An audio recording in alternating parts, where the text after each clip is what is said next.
Hey gang, welcome to Ozone Late Night. This is part 2 of my conversation with Paris Martineau, investigative reporter and feature writer over at The Information.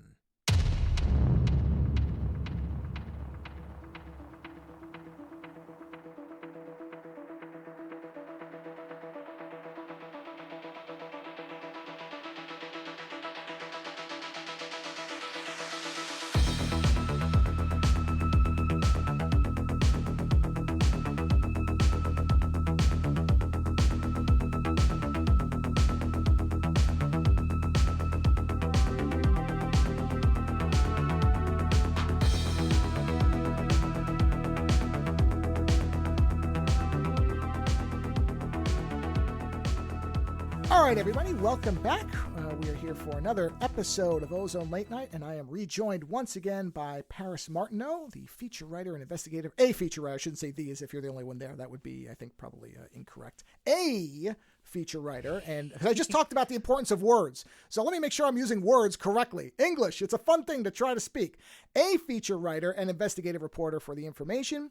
Paris has also worked for The Outline, Wired, New York Magazine, and is on just about every week, except if she's sick or I'm assuming out of town for something, on This Week in Google over at the twit.tv network. Paris, welcome back. I'm sorry that I so badly jumbled that opening compared to the first one. Listen, words are a mysterious thing. Boy, are they're they. good, sometimes they're bad, sometimes they're in the middle. And we're just here to witness them come in and out of our mouths, and I think that's beautiful. Or be mangled by our mouths in my case. But I wanted to, this is going to be the fun segment. This is just the no more Now's doom and the gloom. real after dark. Pretty much, exactly right. So I have noticed that you're a bit of a skee-ball fan. You're part of a skee-ball team? Is that correct? I am part of a skee-ball team. It's called the Bourgeois Ski. Right now it's the off-season, but we play a recreational league every fall with Volo Sports, which is kind of like a sports app here in the New York City area, where we meet at a bar and ski off against other teams in the New York area, and it's fantastic. I love it. I love skee-ball and pinball are probably my two favorite things, and they're very, very, very analog, which is, I guess sort of an irony for somebody who loves tech and somebody who reports on tech, that these are extraordinarily analog things where the most digital part of most skee-ball machines is going to be the score display, honestly. But absolutely. I mean, there's some, I don't know. How would you explain skee-ball?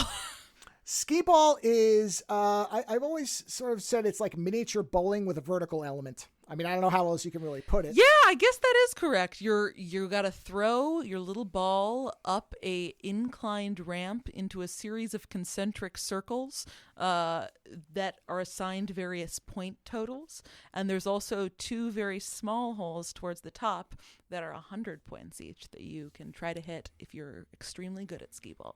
Yeah, and skee-ball is always the same, right? Because I've never seen a variation on that. It's usually, 3 or 4 center circles and then the 2 hard ones in the upper corners. That's all I've ever seen. Yep. There's, your 20, 30, 40, 50, and then your 2 100s. And if you miss the 20, which is the biggest one, it goes to just being 10 points. There's something that's very difficult for anybody who's never played skee-ball, because I assume it's everywhere, but it probably isn't, because that's a dumbass assumption. As an American, I make those all the time. But there's got to be skee-ball abroad. If there isn't, we've got a great business idea, Joe.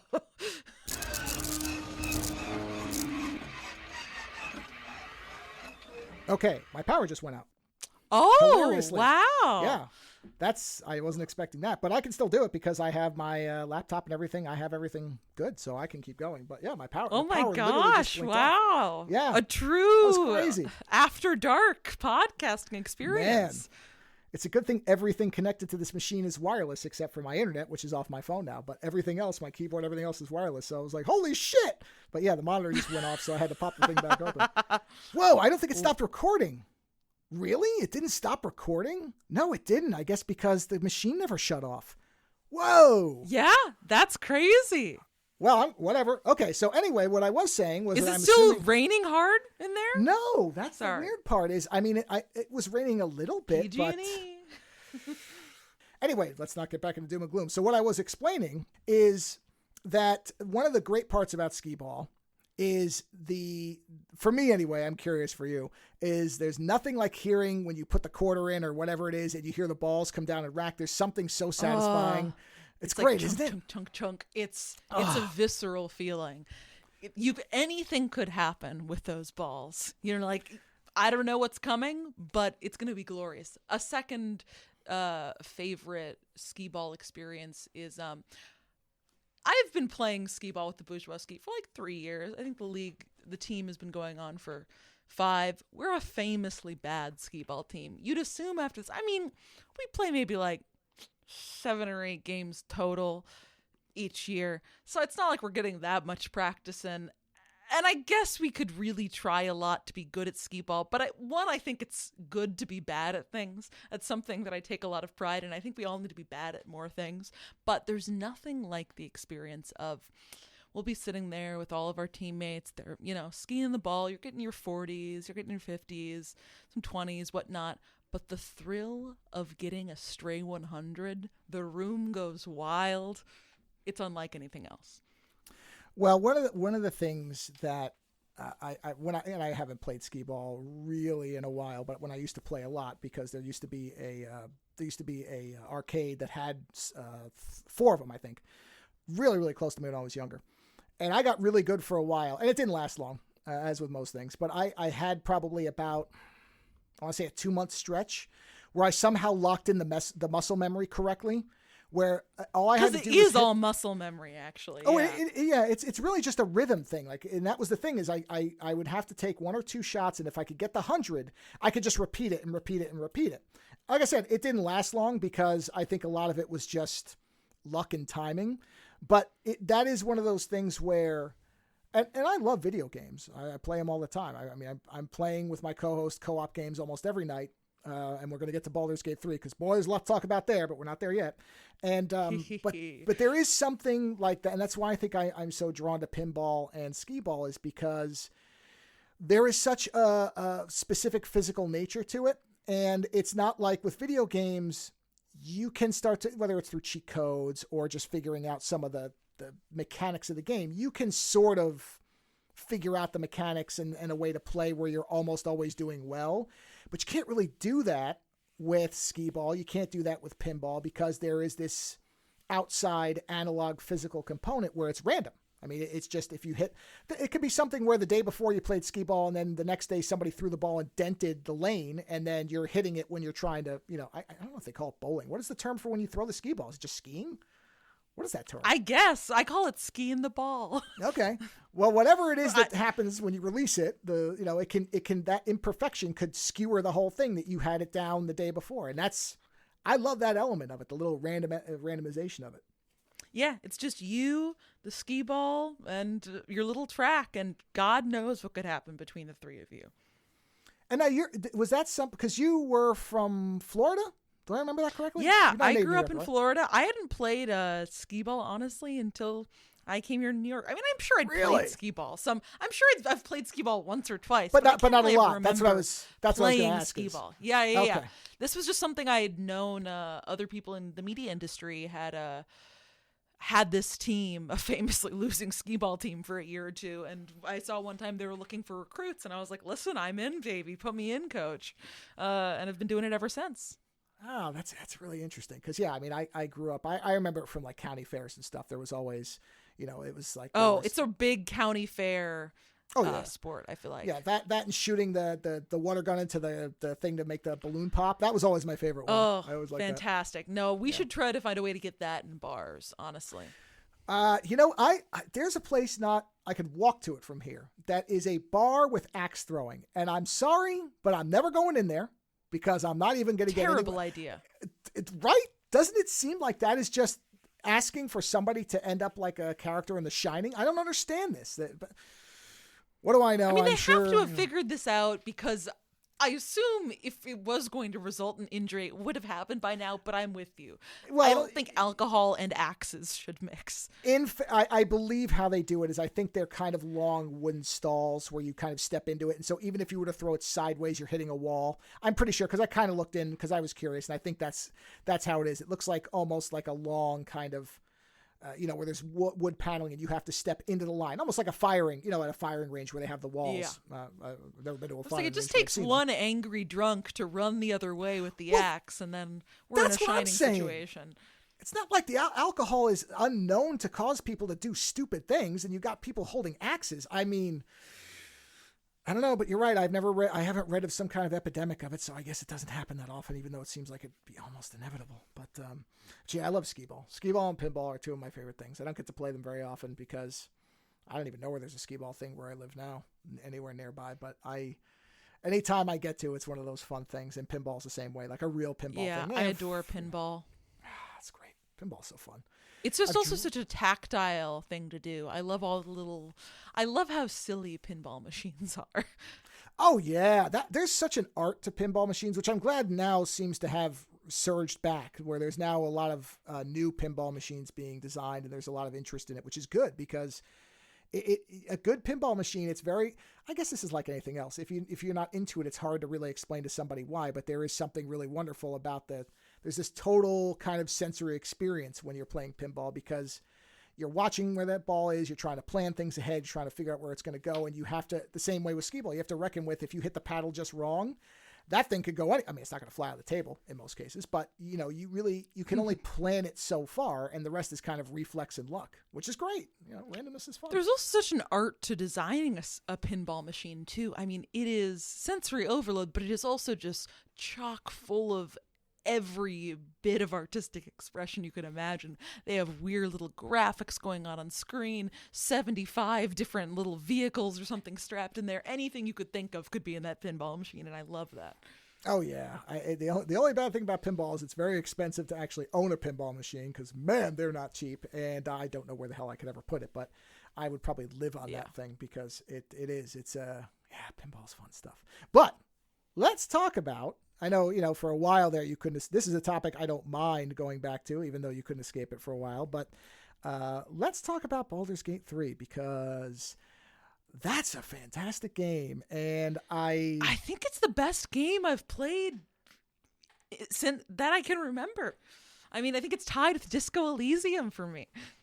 I haven't played Disco Elysium. I keep reading how great it is, and it's a game that I should have played by now, but I just haven't. It's a game that's definitely also a book if you're into that, but it's very different than Baldur's Gate 3. But I think rivals Baldur's Gate 3 in terms of the emotional depth of its storytelling in a way that I was very surprised that Baldur's Gate 3, given the scope of it, both from a like battle tactics and encounter design mode.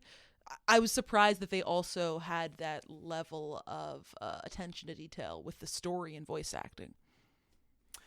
Well, so were you a Dungeons and Dragons kid? Is that how you got? Because I am not a sword and sorcery anything. Baldur's Gate 3 was a very strange game for me to even play. But was that something that you were into when you were younger? I was not a Dungeons and Dragons kid. I became into Dungeons and Dragons in the last couple of years, I guess, through there's been a resurgence in D&D related stuff. I specifically found out through former College Humor cast members. People in like the improv community have started doing a lot of actual play D&D, like using D&D as a medium for like long form improvised narrative storytelling. For instance, I really like the podcast Not Another D&D Podcast, as well as a show called Dimension 20 on this network called Dropout I've talked about on This Week in Google quite a bit. But kind of through there, I've learned about D&D and have since played it a lot. I feel like here in Brooklyn, people are very into Dungeons & Dragons recreationally. Well, I mean, it does make it.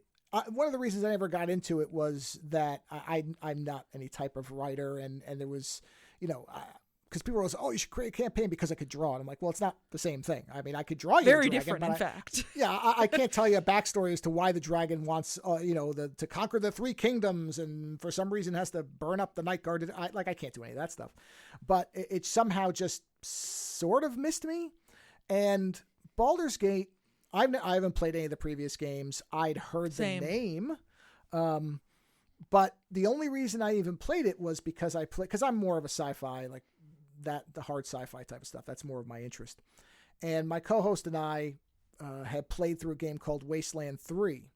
And we really were impressed with that. And this is a recommendation for everybody. If you like Baldur's Gate 3 and you can tolerate sci-fi, because I know some people are fantasy or sci-fi and some people are both, so that's fine.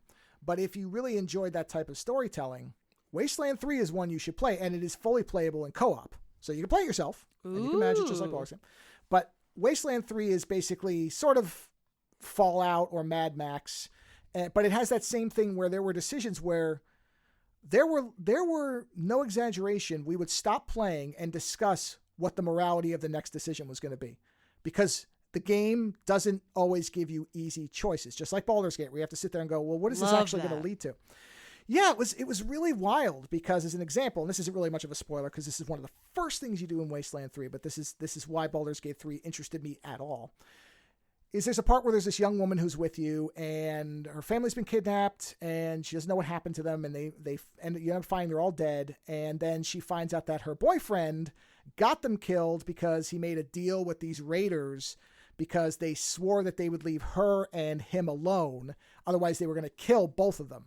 And so he made this deal, and she's like, I'm going to kill you now.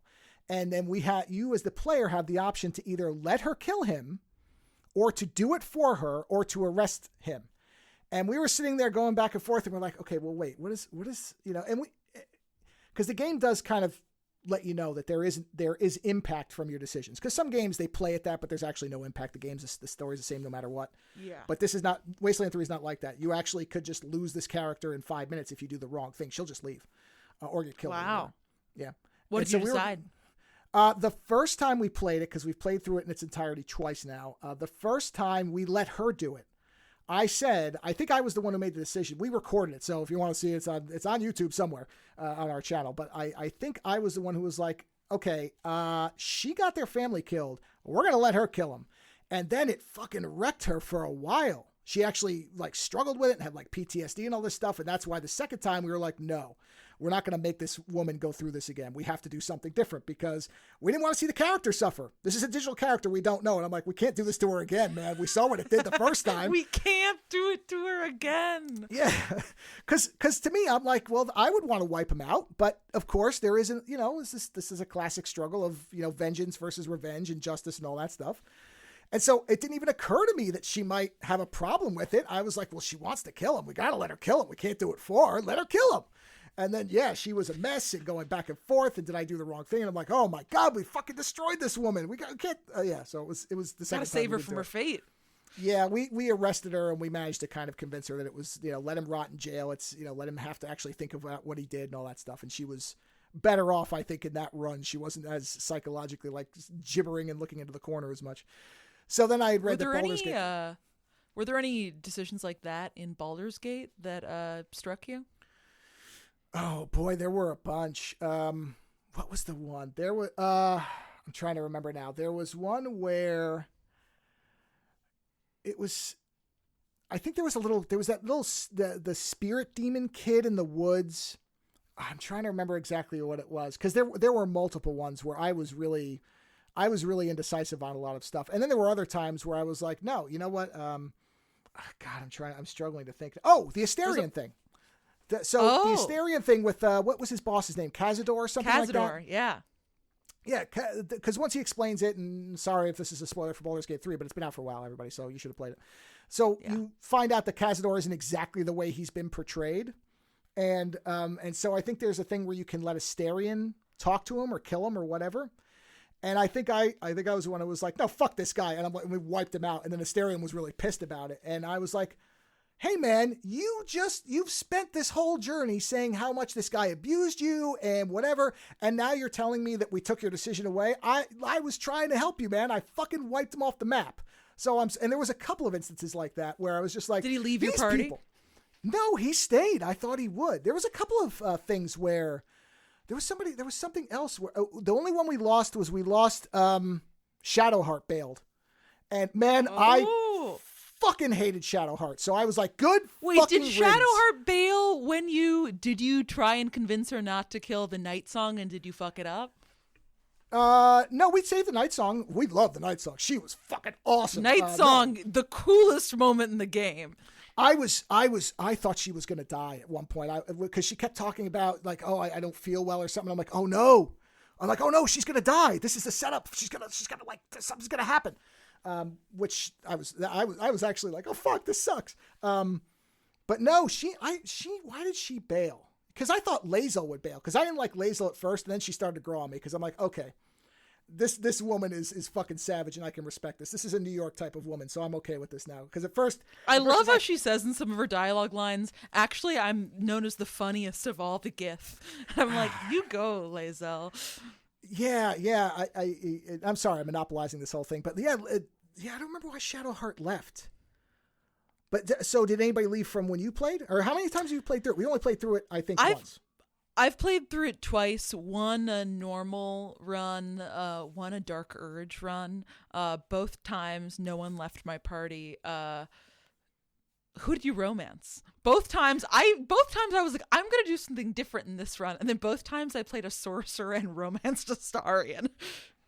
Okay, so this is what becomes funny about this, and this is also on our YouTube page because there are multiple funny things around this, because my co-host and I are extraordinarily different people in regards to our romantic past and other things like that. So we ended up inverting how we actually were in real life, and there's something... He always likes to play as a woman because, in his words, he'd rather look at a digital woman's behind than his own. And I understand that. That's fine. Very classic gamer move, yes. Sure. As opposed to me, where I don't mind playing as a woman if there is a tactical reason for it. Like if she's because I always want to be the sharpshooter. I always want to be the sniper, whatever. So if the woman is the best sniper, I'm playing the woman, whatever, because that's the skill I need, and I don't care what body it's in. But in this case, I made myself into a, because the ranged character was a wood elf ranger. So even that was based on, okay, what stats, what character are best for me to do from range? Because I'm not a tank.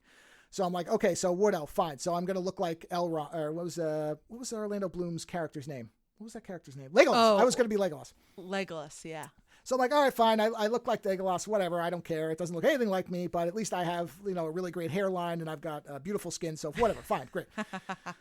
So with the romance stuff, for some reason, I ended up being the gay polyamorous like sex lord. And you got a Halcyon and who else? Gale? Well, it never ended up. Okay, so where I ended up was with Will. Once I realized Will was a warlock, I was like, oh no, I'm team Will. I fucking forgot Will even existed. I'm sorry, Will. No, but this is what was funny about it. And meanwhile, my co-host, he fell in love with Karlach, and he was like, nope, dedicated, monogamous lesbian thing with Karlach, and we're sticking with it. And I'm like, good, go for it. And never even really veered off of that. And I was like, I will sleep with anybody, anywhere, as long as they treat me well. I don't care. What's the difference? I'm a wood elf. Why not? Fuck it. You're a wood elf. You're Legolas. Right. But what was funny about it is there were points where, because I think I betted the Guardian. Oh, yeah. Gotta do that. Sure. Simply must. Yeah. And then somebody else. And every time my co-host is like, oh, no, you're going to lose Will. And I'm like, wait a minute. Will and I have not had a conversation where we have mentioned monogamy nor any type of commitment of any kind. Therefore, until he reacts badly, I don't know that he has any objection. He doesn't want to join in, but that's something different. Like, I got really nuanced as far as the psychology of it. I'm like, if he's not saying this bothers me or no, then I have no issue with it. And he never did. He stuck with me the whole time. So it worked out fine. It's interesting. There are certain characters, I've gone so deep into this, there are certain characters that do mind and certain that don't. Shadowheart, very open to any sort of poly thing. I think Karlach might be a bit more leaning towards monogamous. I'm not sure about Gale. Astarion, very... gets very uncomfortable if you have sex with other people as well.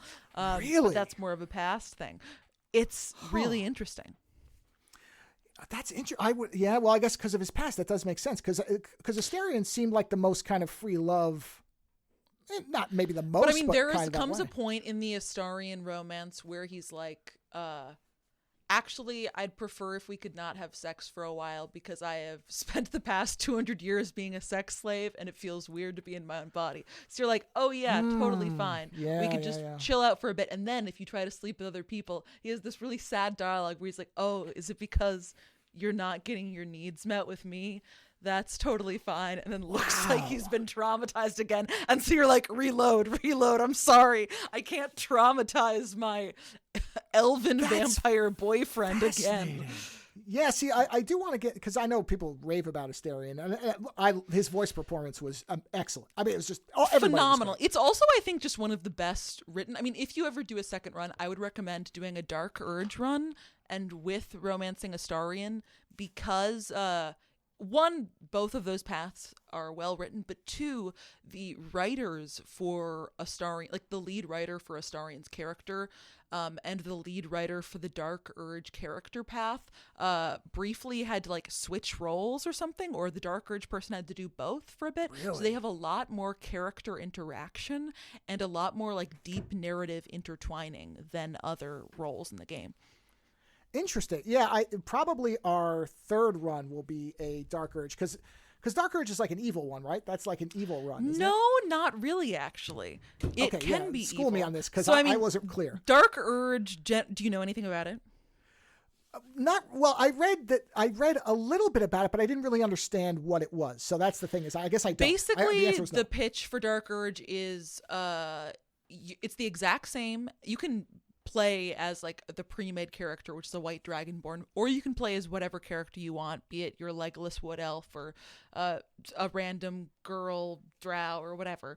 But your background is that, you start off same beginning as any other character in Baldur's Gate 3, but you have like kind of weird thoughts whenever you see blood. You go to sleep that first night and all you can think of is like blood, death, blood. But you can't really remember why. You don't really remember anything from before you were on the ship.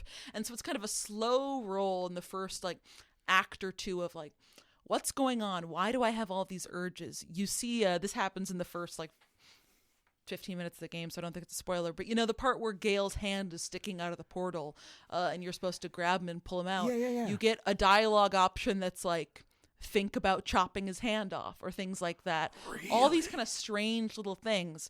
And I'm not going to spoil where it takes you, but there are two kind of paths you can take from it, and it is either embrace the urge or resist the urge. And frankly, the more narratively interesting and satisfying one is resist the urge. But it's like a whole kind of subplot that goes along with the rest of the game and really ties in. It makes sense that you are the main character in Baldur's Gate 3 with everything that goes on with the Dark Urge background character. And so you are trying to kind of resist this urge and figure out what it is within the context of the broader story of Baldur's Gate 3. And it really ties in with everything. So it doesn't require you to be evil. It's just another aspect of choice consideration. Correct. Yeah. You can, a lot of people do it as an evil run, but I frankly think it ends up being a lot less satisfying. Well, see, and that's, I think, what I was reading, and I think that's why I defaulted to, you have to play evil. I think that's why I was thinking that, because a lot of people were kind of describing it in a, I get to play as the bad guy type of way. And I'm like, well, I don't know. I don't want to be a scumbag. There is exactly one evil thing that you have to do that you can't get out of in the Dark Urge run, but I think it's more of like scene setting, and it really makes you immediately feel the weight of what your urge is.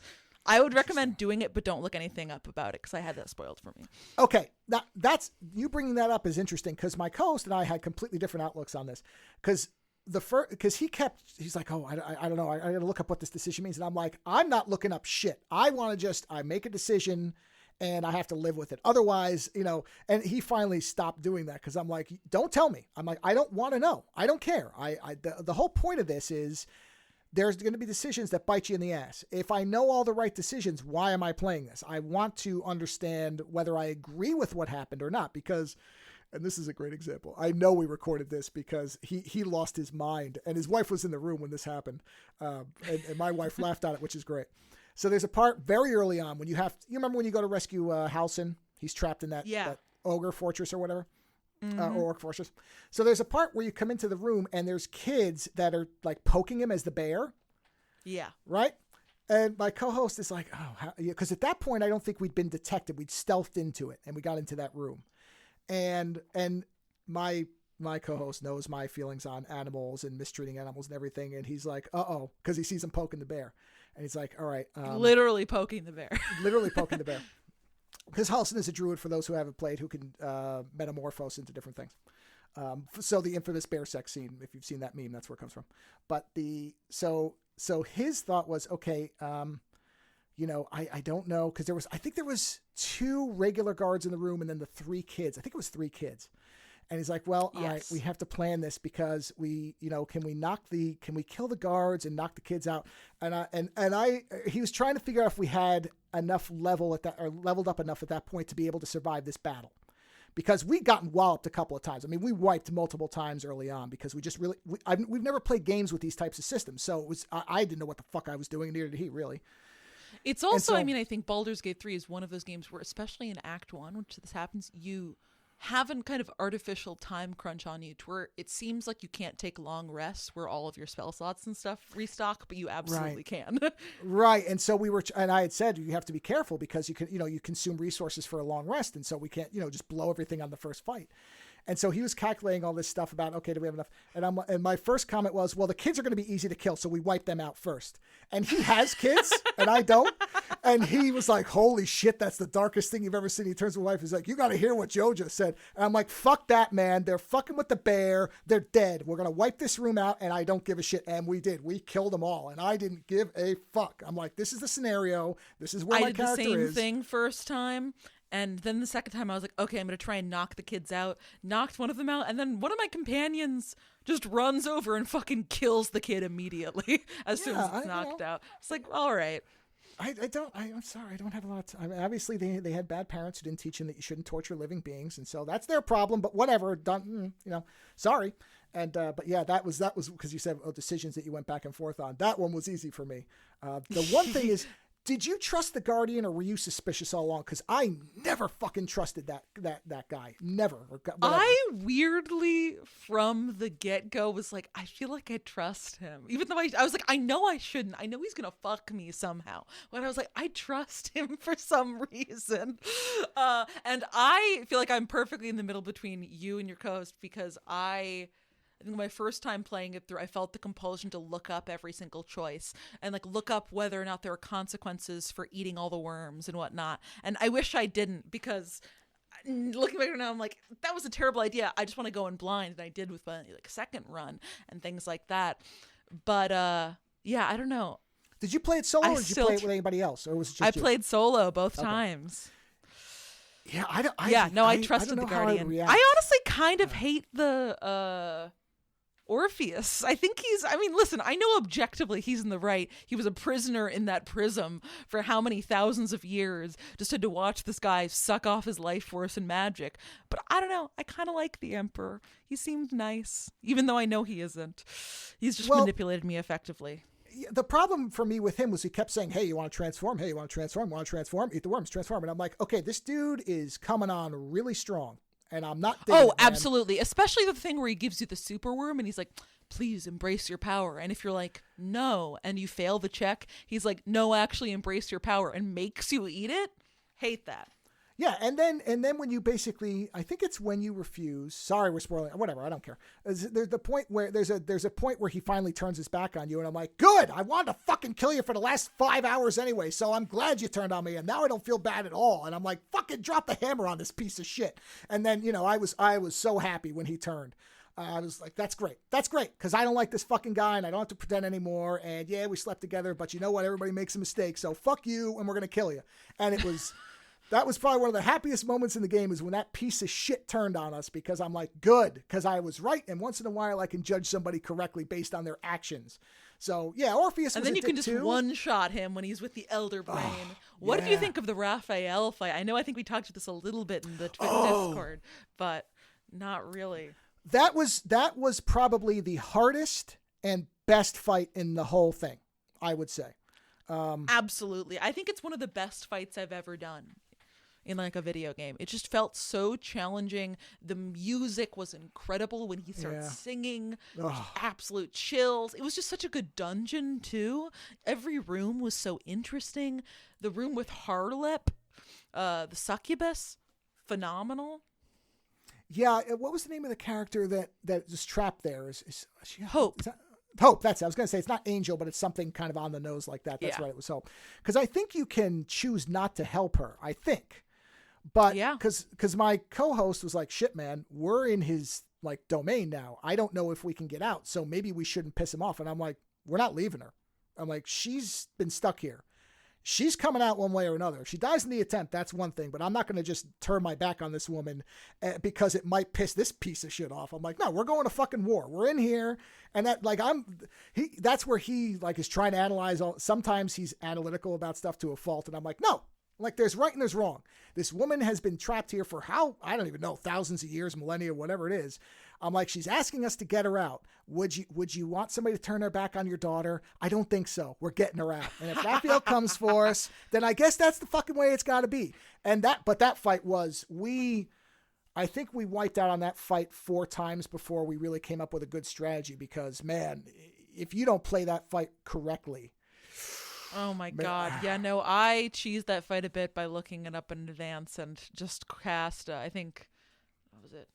Vicious Mockery or one of those. This was before they had patched it to where it made his wisdom higher, but there was a time early on when I was playing it that I noticed looking at his stats that he had like really low wisdom, so I ended up using kind of a wisdom based spell that essentially like locked him in it's Tasha's Hideous Laughter, locked him in just laughing every time for his turn so that I could just wail on him with my party while we fended off the rest of his fiends. So did you play a pre-built or did you make a character? I made a character. What was I think your my class? first Like, was what'd you play a as? draconic high elf sorcerer.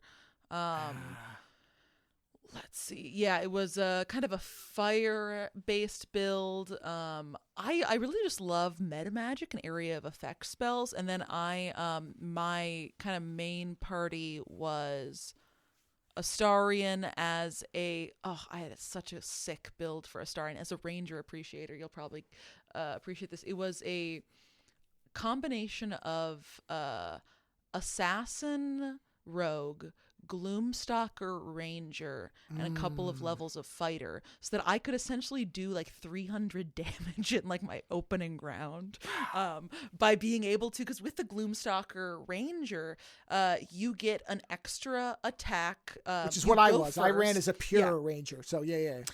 You get an extra attack your first round, as well as, I believe, like extra damage on your first round on any enemy that hasn't already gone yet. With Assassin Rogue, I believe you also get some extra dice if you have advantage already, which you're getting during that first round. Then if you have Fighter, you can action search to go again. So I was getting like something like 5 attacks in my first turn of combat with my busted Astarion build. It was beautiful. My other ones were pretty normal. I had like Barbarian Karlach, and I think probably Shadowheart or something as a life domain cleric. Yeah, it's interesting because I went back and forth on whether I was going to be a wizard or for as far as my secondary, because I was like, okay, it's going to either be Gale or Will. And really what it came down to as far as the whoever my secondary would be, because basically when you're playing co-op, you each get a second character who's either romance or not. And my co-host, he went with Karlach instantly. We made her into a war druid, I want to say, or something like that. She was fucking great. Ooh. I mean, because I did look up that build, because I'm like, I don't know how to build these characters. I know nothing about D&D, so I don't know the class system well. So I said, let me just look up the best way to do this. And Karlach was a fucking like ass hammer. Like she would just destroy and then heal and destroy. It was great. He ran fantastic. She was great. The two of them, they really were like the best couple, because like he was just a death dealer up close. He would just run in and just start laying waste to everything, and then she would heal him and then back him up. So they were a perfect couple. They were lovely. And then it was me and Will, and I honestly, me and Will were fantastic because we were both ranged, and Warlock was just a cooler class to me. I'm like, okay, wizards, they're kind of Swiss Army knives. Like they get more spells, they can do more stuff, but they can't dial in. They can't get to a point where they unleash something that is so harsh. It's like the fucking wrath of God ripping your eye sockets out. they just kind of are broad stroke stuff. And I'm like, so Gale, great hair, and I love this voice acting. That was all fine, and I liked helping him out, but I'm like, nah, you're not it for me. Whereas Will was like, I'm the fucking blade of the coast, and I'm the sword of justice. And I'm like, all right, I enjoy people with hardcore morality. Get on my team. And then he and I were basically, we were the range couple, because I'd be firing bows, and then he'd do his Eldritch Blast. Oh yeah, Warlocks make those Eldritch Blasts go.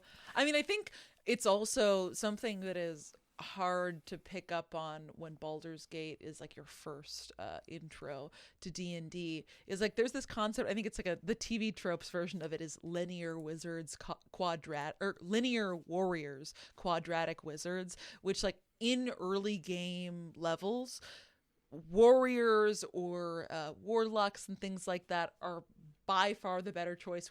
Wizards are weak as hell, but as you get to a higher level, and I think Baldur's Gate taps out at like level 12 or 11 or something like that, 12, wizards become war gods. Wizards become like, you could just have a 6th level fireball and just flatten the entire battlefield.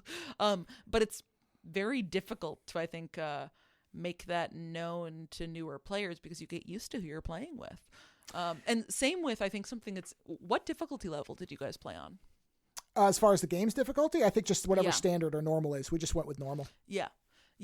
I think it's interesting, on like easy difficulty, they forbid you from multi-classing even. And I think they should probably do that in normal as well, because it's so hard to build a good character in D&D with multi-classing unless you kind of like know what you're doing. It's easy, or I guess it's not hard to build a good character, but it's easy to fuck up your character permanently by multi-classing in a really dumb way.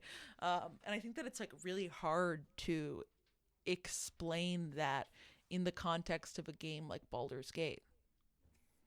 Yeah, I did. That was one thing I looked up, because I knew there was something called multi-classing, but I looked up, okay, if you're new to this, should you do it? And they were like, no. They said, if you don't know what you're doing, you're better off just sticking with a pure class, go through it. And probably I won't even mess with that on the second run, because I think on the second run, I think that's smart.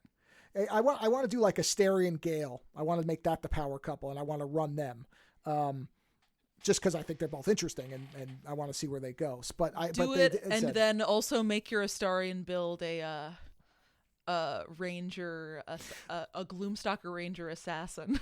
It's one of the most fun builds in the world. Well, one thing I did do with him was I made him into the ultimate thief of all time at one point. And at one point I got really, because my co-host, he was like, oh, I'm not going to be on for like an hour. And I'm like, oh, well, let me try out this thieving thing, because, I kind of did it with the elf. He was good at it. He had like the dexterity was high enough, so I could kind of pull it off. But then I had read, well, if you really want to be stealing stuff, then put this armor on Asterion. He's basically fucking invisible.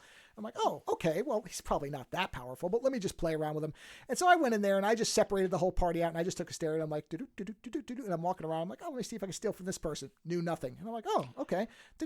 And I ended up robbing the fucking entire town of everything. Allies, enemies, children, dragons, everything I could see. I was sneaking up behind them, getting down on the ground, doing an invisibility potion, stealing all their invisibility potions, all their shit, go to the next person, invisibility. And he came into the thing, and I'm like, hey, buddy, would you like the best armor in the game? Because I stole it off that vendor. And he's like, what? And I'm like, I've been robbing people for 45 fucking minutes. And I was like, I am the criminal. I am the kingpin of Baldur's Gate now. Like, my poster should be everywhere. So I said, I don't know if I should even play this character anymore, because at one point, this was the funniest fucking thing in the whole game. At one point, I robbed like 7 people in a row. Every vendor within the town square, everybody, there was somebody, everybody. And so I'm walking along like, like no big deal. And I see all these guards run by me. And they're like, we know the thief is still somewhere over here. And they all ran right past. And I'm like, fuck. And I just traveled right back to the camp. And I'm like, Asterion, go to sleep for a week, because you can't be seen anymore. You got to lay low, buddy. Oh, Cazador's after you. Man, that was a fucking riot doing that, because I was so careful with my normal character, because, if you get caught, then you can lose, they could go to war on you and everything else. So I was really careful. But Asterion was a ghost. Jail, a whole thing. Yeah. I mean, he's not coming out for anything. Oh man, he was It's just, great. it's such an interesting game because there are so many different little wormholes like that you can fall down into. What was something difficult do you remember something where you were like, man, I don't know what to do here, like a really difficult thing? I think I struggled a lot with what to do about the tadpoles, whether or not to consume them at first. I was like, there's gotta be some terrible consequence for just popping these tadpoles like candy, right? And I mean, turns out there isn't, which is kind of interesting. And certainly in my second run, I was like, absolutely gonna do that again and again. Honestly, I think my biggest like holy shit moments in the game were in the Dark Urge run, because there are a lot of like fucked up choices you have to make. Not fucked up, but just like very difficult, intense roles. I think similarly, that whole interaction between the main character and Shadowheart at the Night Song, where you have to either convince her to spare the Night Song or step back and like trust her, was just some of the most compelling storytelling possible, you know? I mean, the thrill of trying to convince her to not do that and then be successful is fantastic. And it's also things like, it's one of those games where you can just have the silliest little idea and then see it through and it works. Like in preparation for finding the Night Song, you're dealing with I'm forgetting what the name of that disgusting guy is who's down there. He's like the right hand to Ketherick Thorm. He's the zombie necromancer, but you end up seeing him a lot in the lead up to that fight, and you're clearly like being sent on a fetch quest. And I was like, Was that Bartholomew? Is that guy? Bartholomew or yeah. whatever his name is? Like, I was like, oh, if I don't, there's a point where you finally meet up with him, and he's like, oh, you got to go kill the Night Song or whatever. And I was like, I don't want to do that. And also, I don't want you just to kind of ambush me or whatever. And so I sat there thinking for a bit, and I was like, all right, I'll take your special bell to call your brother. And I was like, but what if I just put all of my people in position around this room and fucking kill you right here? And it was a hard fight. Wasn't supposed to happen in that room, but I did it. And I've since learned that I missed out on an entire really difficult fight that was supposed to happen where the Night Song actually is. Like, I never have fought that dude where he's supposed to be, because I always take him out right then and there, because I'm like, why wouldn't I do this here? He's in just a room. Let me tell you about the actual fight you missed, because this is one of the things that my co-host, because I'm not going to say I didn't read anything. I had read this one thing that said, oh, shove people. It works. And I went, huh, okay, well, I mean, I don't think they'd lie, because I saw it in a couple places. Just try shoving them as like a hashtag at one point for a while. I'm like, all right. And so there was an early fight where we're in there, and it was a brutal fight. I don't remember, some demon guy, a tiefling, I think, or something, whatever, who was sitting on a throne, and there's this whole room full of people. And it's inside that orc fortress before we reached Halcyon. And it was a miserable fight. Yeah. You know, that one sucks. One. Yeah. Yeah, so we were fucking ragged after that. But we had done it, and we got through it, and we managed to beat everybody. And I'm like, okay, I don't remember what's the right way, because there were still enemies in there. I'm like, we need to get out of here, because if they catch us now, we'll have spent 3 hours killing this guy, and now we're going to get killed by one random asshole who trips over a keg and manages to plunge a dagger into our necks. We have to leave. And so we're trying to find our way out. We walk into this room, and there's some enemy in there that's not a boss enemy, but she's high level. And I'm like, fuck. That's it. We're done. And then I'm like, and my co-host, his name's Lando. He's up there. I'm like, Lando, fucking shove her. And he's like, what? He's like, no, I have to attack. I'm like, just fucking shove her, because she was next to a chasm. And he's like, that's not going to work. I'm like, and he shoves her and she dies. He's like, holy shit. And I'm like, I told you, fucking shove her, man. We got to shove people. And so that was the first kind of instance. But I think even at that point, he didn't really believe it could work on a big scale. And so blah, blah, blah, blah, blah. We're going through, and we get to the fight you're talking about, the big fight against Bart where the Night Song is. And he wipes us out 3 times. Like, I mean, just fucking annihilates us. But we're over another chasm, and I look at it, and I'm like, it's just so many chasms. Chasm City. Yes. Yeah. Which, amazingly, I think we only actually got shoved once into one. Nobody ever shoved us. So I don't know if we just positioned well accidentally or whatever, but we never really got shoved. So he's like, okay, because when we get into hard fights, we'll sit there and try to strategize it, because, you know, we don't know what to do really. And we never really looked up a strategy guide for some reason. That's the point where you would think, okay, look it up. But we never really did. Mostly because I think we stumbled into success more often than not. But there's a point where I'm like, okay, wait a minute. I'm like, stay near the edge of the platform and I will telekinetically shove him to where you are, and then you push him. Because I knew I couldn't, where he started, there was no way to shove him from there. So you had to move him back. You had to back him off. And Lano's like, well, but he's floating. And I'm like, he's floating, but he's not flying. He's just floating. So I don't know if his power extends to an infinite difference. Well, I thought so, but he was convinced, no, he's going to just float back in. And I'm like, well, whatever, man. Then we'll die in 5 minutes, like instead of 2 hours. Who cares? So sure enough, I shove him back and I'm like, shove him.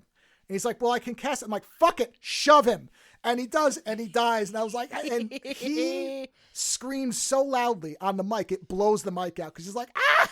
And I'm like, I told you, fucking shove him, man. Why not? What's the problem? Shove him. I mean, that became like my thing for every fight. If I thought there was a hole nearby, I'm like, just fucking shove him, whatever. Same with whatever it is, the fight against Orin, where she has all those dudes around her in the blood ball pit who can't be attacked, and every single turn they just make her stronger. I realized I had a bunch of those thunder arrows that if you shot them near someone, it'd push everyone back 15 feet, and they were all on the edge. So I was like, all right, baby, it's time to shoot all of my arrows at once.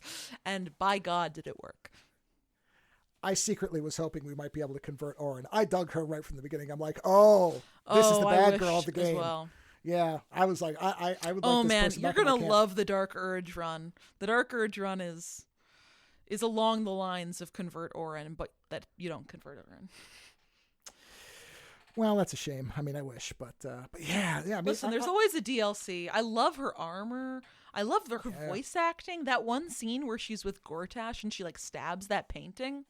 Love that. Yeah, that was actually. Oh, there's that. I think about it. That was actually the toughest. That was the toughest decision I think that we had to make. Was where. What was the guy's name that was with her? Mr. Fancy Pants. What was his name? Gortash. Gortash, that's it. He's got that throne room, right? Oh, the Iron Throne. Yeah, you go in there, and I think what most people, and I don't know if this is what you did, most people basically, I guess, go along with him to spare Will's father, so that because Will's father's in his thrall or whatever. And I said, no, we're going to just kill him. And Lano's like, might be a bad idea. And I'm like, I don't care. This guy's a prick and I don't like him and the town hates him and they're all brainwashed that he's some kind of, super god or whatever. And he's got to be put down. So we're putting him down and we walloped him and Will's father got killed. And I thought Will was going to leave me at that point. And that was the one time where I'm like, oh man, we might have to reload a save. Because I didn't want to kill That's Will's what I did father. my first time. So I was like, I didn't mean to kill Will's father, but also we can't be partnering with Gortash over all things. That's what I said. Have you ever heard of the underwater prison? We went to the underwater prison. Yeah, we were in there. We got stuck in there. So you got Will's father. Yeah, so we got him out, and then he was controlled or something in that fight. Will's father got killed in the hall. Oh yeah. Oh, that's awful. Yeah. And then basically, but in our game he got resurrected. So but Will basically, man, I thought that was it, and he, I guess, forgave me or whatever. Probably because I backed him on a lot of stuff. But similarly, I think one of the hardest decisions I made is that decision where Mizora is like, "What do you want to do, Will? Do you want to save your father and thus sign your soul over to hell forever, or free yourself from this contract and doom your father to death?" Which one did you decide? Okay. That one, my Lando talked me into the sign the contract, save the father. I was against it because he said, well, what do you think Will would want to do? And I said, look, I was thinking about it from the father's perspective. I said, if I got brought back and I found out my son was doomed, plus he had not approved of Will, like he signing his soul to begin with. Yeah, right. So I was like, the father hasn't exactly loved this whole arrangement from the beginning. If you bring him back and now you're eternally stuck, he might just turn his back on you entirely. And Lando said, yeah, but what would you do as his son? And I'm like, okay, yeah, if it was me, I'd want my father back. Yes, of course. Because, yes, because my father I didn't have a miserable childhood. So of course I want my father back. So I'm like, all right, fine. But I was sure, I was like, there's going to be a fucking catch to this. This fucking demon, I'm trying to say devil and demon at once. This woman is going to screw us somehow. I was sure of it. I was sure the father would come back and his neck would be broken or he'd be like in miserable pain or something. I'm like, there's no way this is on the level. But I guess within the rules of D&D, this is on the level because it's a contract. So I guess, he comes back and he forgives Will. And I'm like, okay, you made the right call. Because I was like, no, I don't want to do this. And he's like, you should. And I'm like, okay, I'll do it. And so it worked out better. But that's what we ended up doing for the first run. Yeah, my first run, I chose to break Will's contract, but then I was like, fuck it, we're going to save him anyway. And then you try to burst him out of the Iron Throne, but Missoura then tries to fuck you guys over when you're trying to get him out. See, I knew that's it. like a different thing. I knew it. Oh, you're totally right. Yeah, I'm like, you can't trust demons. Definitely not. But I was surprised that there was no catch. I mean, obviously she had Will, so I guess she didn't need a catch. But I was sure, even no matter what we did, I was like, there's something, because you didn't have Karlak as a romance option, right? No. Okay, so there was a bit with that where I think he had to make some kind of decision, and he was like, well, And with the Gortash thing, this is my general approach to these types of decisions. Because when he had said, well, let's just pretend we're with Gortash, and I'm like, okay, what happens if we kneel before this asshole and he uses that as an excuse to murder half the town because now he's got us? Are you going to be fine with that? Because I'm not.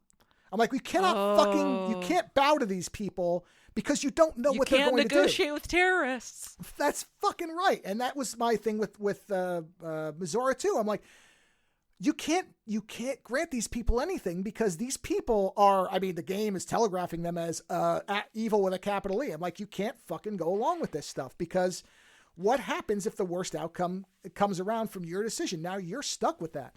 And my whole thing is, no, fuck it. We die. That's fine. That's how it's got to be. But I'm not going to sit here and pretend that this guy who's clearly getting ready to murder a bunch of people is somehow okay because it might give me the upper hand in a battle. Fuck you. No, it ain't happening. So that was my morality of the whole first run. And it probably will be forever. It's just how I approach these games. I can't alter that part about myself, so I don't ever do evil runs of stuff. I'm like, I don't want to hurt people. There's no fun in this. I think that's the right move, especially because Baldur's Gate 3, from what I've read, I don't have the stomach to do an evil run, and I won't ever do it. They really make it hurt. They really show you the harm that you've caused upon people. Did you, whenever you guys finished the game, was it at the time when they'd released the epilogue, where you go back to the camp? Yep. I loved that. Yeah, that was great. So we never had an ending without that. So yeah, that was a great little part. And you get to talk to everybody. And and the funny part about that is I think that, again, I don't credit this to us actually doing anything tactically good, but the only person we didn't see from the adventures was Shadowheart because she had left. So we never got anything. Yeah, with her I keep afterwards. forgetting that Shadowheart absolutely left your guys' party. So Yeah. you didn't have her in Act 3 at all. Wow, you've got a whole world to explore. I'll tell you what the most heartbreaking moment of the whole game though was. Did you go into the cave with the owlbear mother in the beginning? Yes. Okay. I didn't realize for quite a while until my co-host told me that the owlbear that's at your camp was the child of that owlbear. How did you not realize that? Because it was too heartbreaking to me. It was just too depressing for me. Because when we went in that owlbear, when I tell you that I have to look up before our next run if there is a way to save that creature. I was so angry. There is. I was there. If you don't kill the owlbear mother, then the never gonna goblins will kill her. I wish there was a way to stop sad. that. I had to stop playing. I'm like, we have to stop playing for half an hour. I really did not think in any. I was really, because we reloaded that a couple times till we passed the check where we were like, no, we're not threatening you, because I just wanted to get us back out of there. I didn't want to fight her, so I'm like, we have to get out. But once she engages with you, you have to either get out or you have to kill her. And I'm like, well, we're not killing this animal. So I'm like, we'll reload this until I pass this check, which I have no problem doing that. People are like, oh, let's save. Fuck it, I don't care. Oh, bullshit. Yeah. I think also something you should do on your second run is get a speak with animals potion or spell and just use that every day because it's so useful. No. I had that as a built-in power. I spoke with animals. Oh, no. That's one of that was a requirement of my, once I realized you could speak with animals. Oh, no. All the time. Every time we went back to camp, I played fetch with that dog. Every fucking time that dog and I played fetch. Always. And I would talk to that and the owlbear, and I'd always check in with them. The only thing I was kind of like, oh, they didn't really do more with that was the owlbear never really changes what it says. It's always saying the same stuff. Yeah. And I'm like, oh, at some point I'd like this animal to kind of, play fetch or, say something different. Because the dog's like, hey, I found something. It's always trash, but whatever. The dog's heart's in the right place. I don't care. Yeah, and that was another thing. Best. That was another thing. I had read about the dog, and I knew there was a specific way to get the dog. And so Lando shows up, and he starts to go up. I'm like, stop. I'm like, there's a specific sequence of events to get this dog, and I'm not losing this dog. So back up. And he was like, oh, okay. And I'm like, just go stand the fuck over there. I'll handle it. And I did all the specific stuff, and I'm like, okay, the dog will show up later. I'm like, now we can do whatever we want, but don't fuck this up for me. I need this dog. We need this dog. He plays fetch. I was adamant that no matter, like I said, I wiped out 3 children without batting an eye. But I was not going to run this dog off and not have him back at the camp because I'm like, I can't handle this dog maybe being hurt. He and the owlbear are best friends. Oh, they're great. They're wonderful. That scene where he's like, it's like my brother. Oh, yeah. They were great. You come in there batting around like those guys. They're having a great time. They don't have to worry about the world ending, all this shit. To live as an animal who only cares to run around with his friend. What a beautiful life that would be. So... I love it when they make the owlbear big and put armor on him. Yeah, that was great. I wasn't expecting that. I thought he was just going to always be the little owlbear. So that was, I think there was another one. It took me a minute to go, oh, it's the same owlbear. Holy shit, he's big now. But we have now spoken about Baldur's Gate for like 40 minutes, which is fine. But at some point we do have to wind this up. So this is probably a good spot because we've talked about the joy of saving digital animals, and that's a great place to end. So that's true. I mean, it's always the highlight of my gaming experience to meet a cute digital animal and see it become a cute, larger digital animal wearing armor. Wearing armor with still having a little dog friend that runs around and just wants to chase a ball and bring you scraps of aluminum it finds on the side of the road because it thinks you might want it. I'm like, okay. Listen, good point. Maybe I do. Who knows? Yeah, maybe I do, and it's the thought that counts, so I will never turn down, It's fine. It's fine. So, is there anything else that I didn't promo for you outside of your work at The Information and your appearances on This Week in Google? Anything else you wanted to promote? Anything I forgot? Think you got it. I mean, follow me on Twitter at Paris Martineau, on Blue Sky at paris.nyc. Thank you so much for having me. This was thank you for doing this. I didn't think I was gonna. I didn't think the second half would be so much Baldur's Gate, but I really don't care because I do think it's a. Listen, I've been waiting to talk to. I'm always waiting to talk to someone about Baldur's Gate, so never a problem. And just for anybody who, because like I said, I am not a Dungeons and Dragons or Sword and Sorcery person, and yet I would say it probably was the best game. Was it last year? Did that game come out last year, or was it the year before? It was last year, last summer. Yeah, game with no bullshit DLC, no terrible ads, microtransactions, nothing. Just a purely beautifully written game where decisions actually matter, where multiple replays will probably give you wildly different stories. We're actually not going to play it again for a while so we forget some of it because I want to That's really not smart. remember. But also along that line, if you want something like that, I would recommend Wasteland 3 as well, which is, I think, on every platform at this point, so you can play it anywhere. It's just a post-apocalyptic version of that, but it's not as deep. I'm not going to pretend that it's as deeply written as Baldur's Gate. It doesn't have as much variety in the characters and branches, but it does have moral decisions. There are points where you don't know if you're making the right choice, and I think it actually does have a well-written and often very, very funny story. So I would say Wasteland 3 and Baldur's Gate 3, it's funny, 1, 3 led to another. I would say those are a great pair of games that if you like one, you'll probably like the other. So if you've never played either of them, play one of them, whichever one. Oh man, I'll have to check it out. Wasteland 3.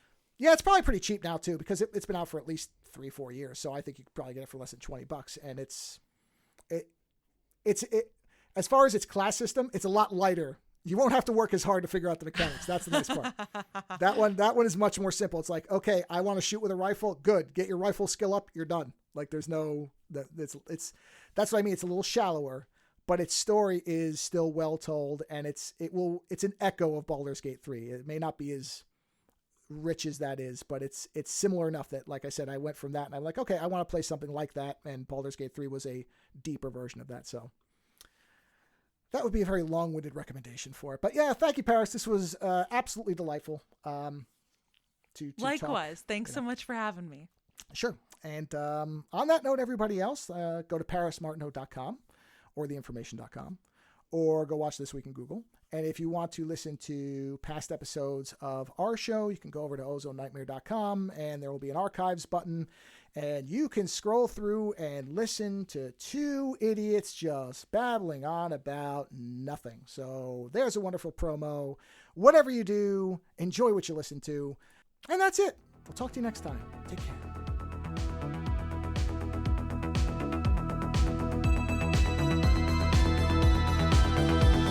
Visit ozonenightmare.com to subscribe to new episodes, browse through our back catalog, or to find links to support the show. Follow @Ozone Nightmare on Twitter for the latest episode postings and other show information.